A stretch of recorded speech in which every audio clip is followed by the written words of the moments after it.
रमाबाई, अहो अर्धी घटका झाली. काढू का डोळ्यावरच्या गड्या? थांबा, मी आले, मी काढते.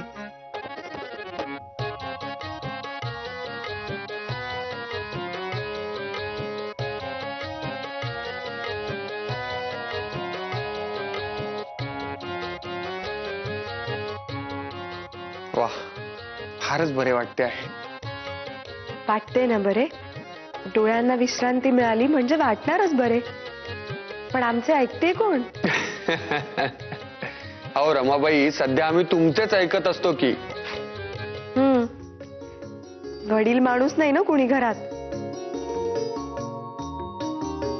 ती असली म्हणजे आम्हास कोण विचारते? हे मात्र खरे. बऱ्याच वेळा वडीलधाऱ्यांची समजूत काढण्यातच बराच वेळ वाया जात असे. भाऊसाहेब आता नाहीत, पण नकळत त्यांच्याशीही वाद होत असे. हो, आणि मग वादानंतर दोघांनाही वाईट वाटत असे.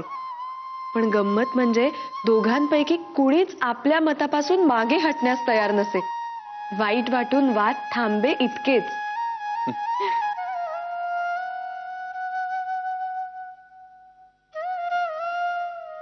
रमाबाई, तुम्ही आधी तुमची रोजनिशी लिहिणे थांबवा बरे. काय? हो. अगो बाई, अहो हो, लिहिणे थांबवा म्हणजे आमच्या समोर लिहिणे थांबवा. तुम्हास लिहिताना पाहिले की आमची उत्सुकता अगदी अनावर होते. काय लिहितात हे जाणून घेण्याची फार तीव्र इच्छा होते. मग आम्ही तुम्हास ते वाचून दाखवण्याचा आग्रह करतो. नकोच ते. त्यापेक्षा तुम्ही आपल्या आमच्या अपरोक्षच लिहित चला. दृष्टी आड सृष्टी म्हणजे प्रश्नच मिटला. तथ्य आहे खरे तुमच्या म्हणण्यात. आता मात्र अगदी आम्ही आपल्या अपरोक्षच लिहित जाऊ. नाहीतरी दडपण घेऊन लिहिण्यात काय मौज. पण स्वतः आज मात्र जे लिहिले आहे ना, त्याविषयी बोलावेसे वाटते आहे. काय लिहिले आहे?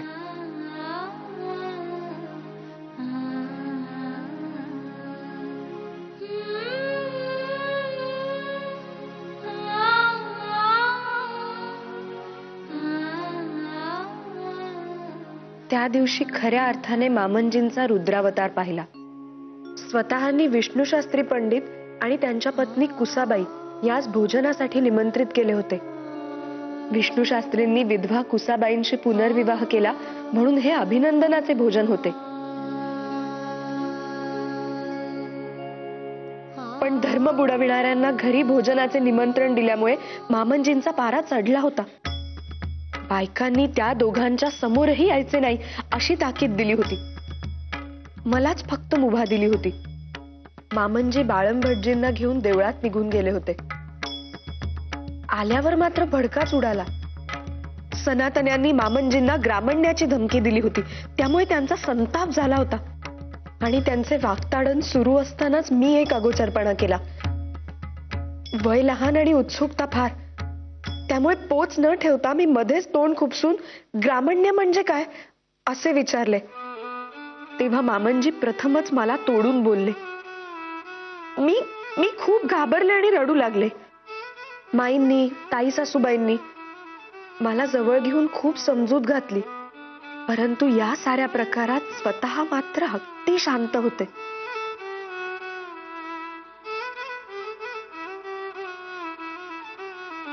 त्यांनी मामनजींना प्रत्युत्तर केले नाही.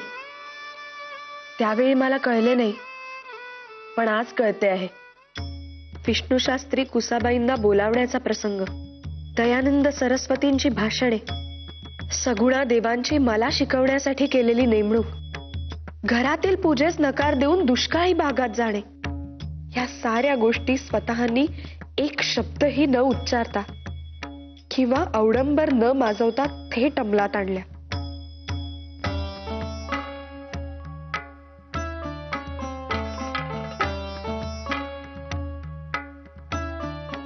स्वतःचे विचार आणि आचरण यात तफावत असते असे लोकांस वाटते. त्याचे कारण स्वतः आपल्या कृतीचा गाजावाजा करीत नाहीत. शांतपणे ती कृती करतात हे आहे. अन्यथा मामनजींनी घर डोक्यावर घेण्याचा प्रसंगच येताना त्यांची परवानगी न घेता स्वतःनी थेट विष्णू शास्त्री कुसाबाईंना आमंत्रणच देऊन टाकले होते आणि ते पूर्णपणे अंमलातही आणले. आज जाणवते स्वतःना मामनजींचे विचार पटले नाहीत, तरी त्यांच्या मर्यादांची जाणीव होती. त्यामुळे त्यांनी मामनजींशी वाद घातले, पण वितंडवाद नाही. त्यांनी मामनजींवर शेवटच्या क्षणापर्यंत मायाच केली.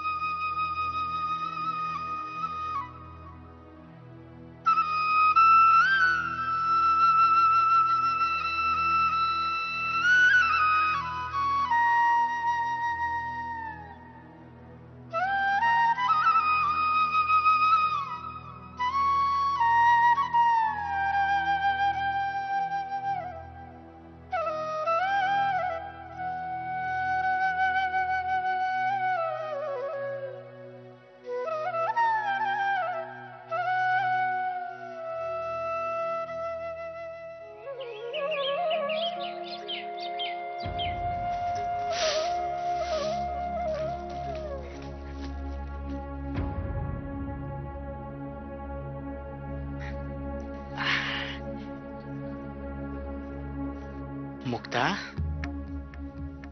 मुक्ता, नाही घाबरू नकोस.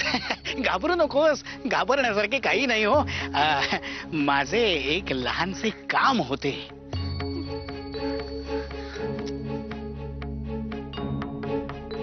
सांगू का? नाही म्हणजे तू रागावणार नसशील तर सांगतो हो. अरे घाबरू नकोस, घाबरतेस कशासाठी? एक गोष्ट नेहमी लक्षात ठेव, हा मोरू तुझा रक्षण करता आहे हो, तेव्हा त्याच्यापासून तुला कधीही त्रास होणार नाही. हा झालीच तर मदत नक्की होईल, जशी आत्ता होणार आहे.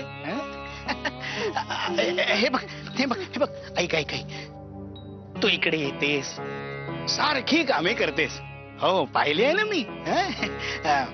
आपले घर समजूनच काम करतेस नाही का? तेव्हा तुमची आत्ताची अडचण दूर व्हावी म्हणून हे पैसे. नाही नाही नाही, संकोच करू नकोस, संकोच करू नकोस. काय आहे, तुमच्या घरी पैशाची थोडी चणचण आहे, कळले होते मज तुझ्या भावाकडून. पण त्यावेळी त्याच पैसे देऊ केले असते तर त्याच्या मानी स्वभावास लाजीरवाणे झाले असते, बरोबर की नाही? घे घे, अगं तुझ्या भावाकडे आले पैसे की परत कर म्हणजे झाले. अजिबात संकोच करू नकोस. घे घे घे घे बरे. हा ठेव. हो मात्र भावाकडे पैसे आले की ते परत कर माझे म्हणजे झाले. आणि हो, भावास माझे नाव मात्र सांगू नकोस हो, नाहीतर काहीच उपयोग व्हायचा नाही. आले लक्षात? बरे ठेव हो जपून जवळ. असं असं.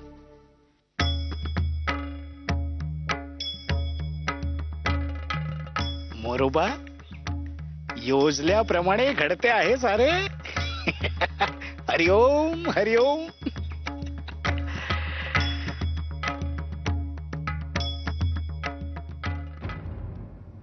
विनूभाऊ, मी सांगितले ते सारे लक्षात आहे? ऐका, मी पुन्हा एकदा सांगते, साऱ्या घराची नीट काळजी घ्या हो. 4-8 वार आता मी नाहीये येथे, तेव्हा घराची सारी जबाबदारी तुम्हा आणि सखा काकांवरती आहे. हा वहिनी साहेब, तुम्ही काही काळजी करू नका. बरे, नेण्याचे डबे तर भरून झाले, आणखी काही आहे का? नाही, नेण्याचे असे काही राहिलेले नाही. हो, मी स्वयंपाकघरात काढा करून ठेवलाय बरणीत भरून. स्वतःना काल रात्रीपासून ज्वरही आहे अंगात असे माझे म्हणणे आहे. आता ते उडवून धावतील, पण ते काही नाही.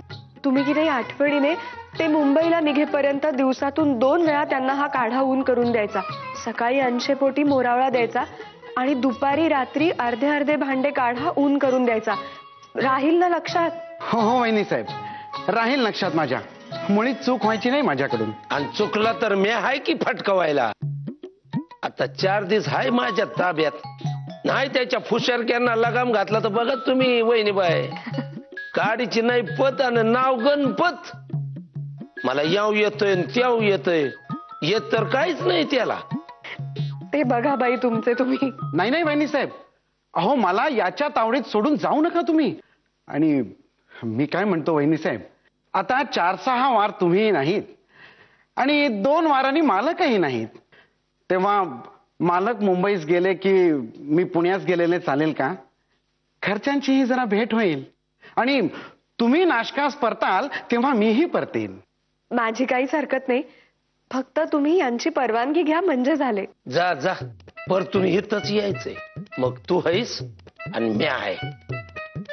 वहिनी बग्गी जोडली आहे, तुमचे आवरले की नाही? माझे झाले. काय बघी जोडली? सामान ठेवायचंय.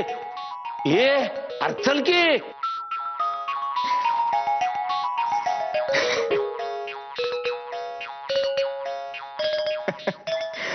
बरे आबा भाऊजी, तुम्ही पुढे व्हा, मी आले. हो पण लवकर या वहिनी, तोपर्यंत मी पुढे जातो, नाही तर हे दोघे बसतील भांडत आणि सामान राहायचे तसेच.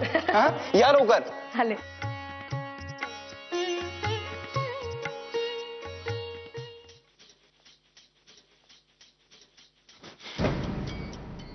काका, अहो काका,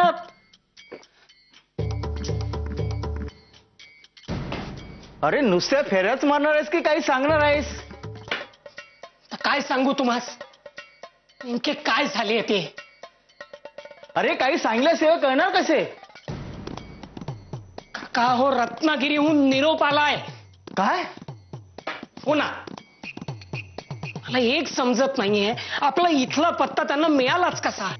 हा तर व्हायचा आहे म्हणतो, गोष्टी रत्नागिरीच्या करतोय. काही प्रकार काय?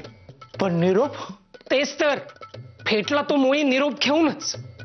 मला वाटते तो भेटला म्हणूनच निरोप आहे रत्नागिरीचा अशी लोणकडी ठेवून दिली असेल त्यानं. त्याला आता कळलेच आहे, तेव्हा त्याचे तोंड बंद करावेच लागणार, नाही तर तोच जाऊन रत्नागिरीस बोंबाबोंब करायचा.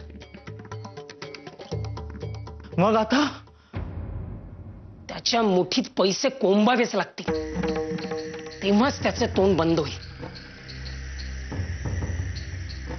एकतर आपली आधीच ओढाताण, त्यात आपला पत्ता त्यांना समजला म्हणजे काळजी घ्यावीच लागणार. त्याच्या तोंडात पैसे कोंबावेच लागते. कुठून आणायचे पैसे?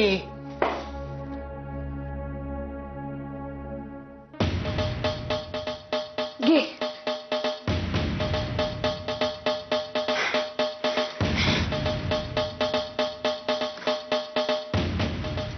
एवढे पैसे तुझ्याकडे कुठून आले मुक्ता? सांग ना, काय विचारतोय मी? वेळ आल्यावर सांगेन. अगं पण आता दड आहे ना, ती भागव.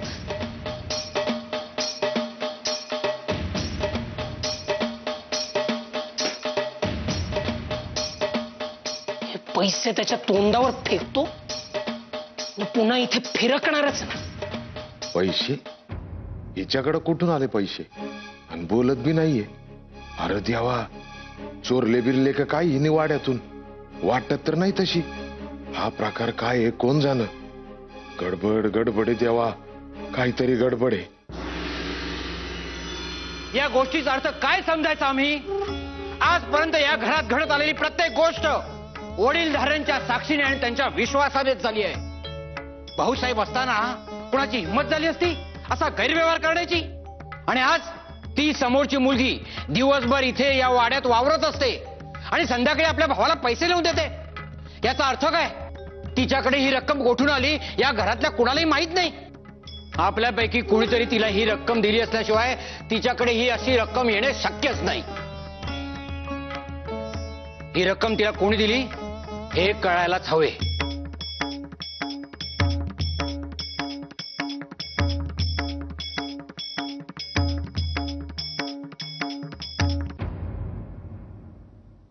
आपल्यापैकी कोणीच दिले नसतील तर त्यातून असा अर्थ काढायचा का की हे पैसे मुक्ताने चोरले? अगं बाई, नाही नाही हो, असे कसे? चांगली मुलगी आहे ती, असं करायची नाही हो. बाळंबरजी, मुक्तेने हे पैसे नसतील चोरले. तर मग तिच्याकडे हे पैसे कुठून आले? मी सांगतो काय झाले ते. मोरबा? मोरोबा?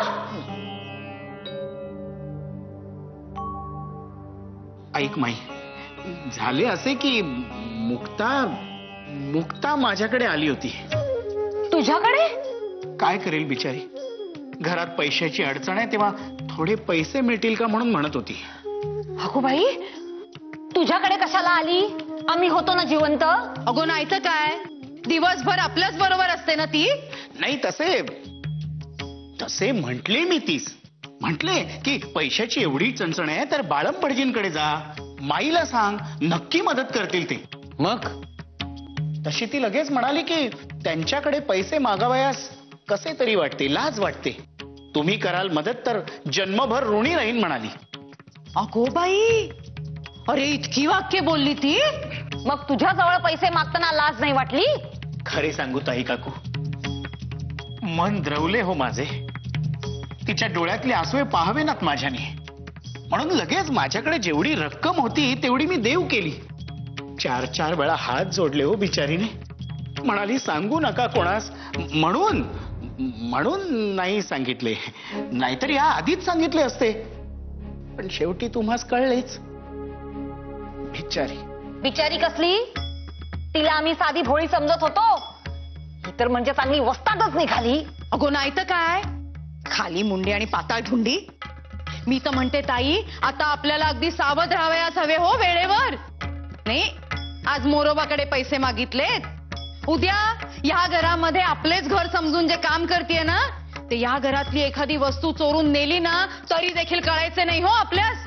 नाही, मी तर म्हणते ती मुलगी नकोच हो या वाड्यात. हे बघा, नाही अगदी बरोबर बोलताय बहिणी. नाही, मी काय म्हणते, कशाला पाहिजे हा सगळा बोल? आज यादी आणि सोडून गेली, उलट बरोबर आहे.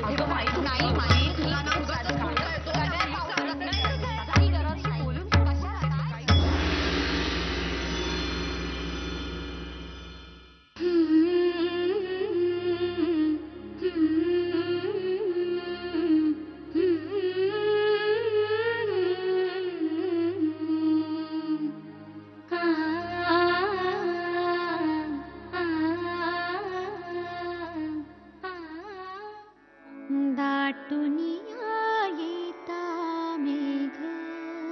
येते ग बाई. भरे आकाश माझी सखी आहेस तू. माझा पहिला स्वयंपाक तुझ्यामुळेच झाला. चुकले माकले सारे पोटात घेतलेस. माझ्यावर असाच लोभ ठेव.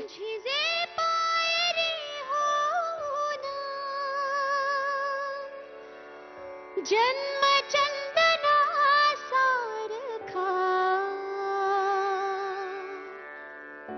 त्याच्या कृतार्थ डोळ्यात झुले उंच माझा झोका, झुले